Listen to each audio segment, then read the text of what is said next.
লাল বাজারে গলির মোড়ে পান দোকানের খরিদ্দার, বাকের আলীরা দূরে মেয়ে নাম ছিল তার গুলবাহার। লাল বাজারে গলির মোড়ে পান দোকানের খরিদ্দার, বাকের আলীরা দূরে মেয়ে নাম ছিল তার গুলবাহার।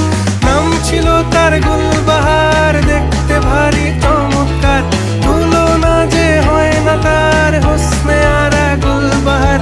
বাকের আলীরা দূরে মেয়ে নাম ছিল তার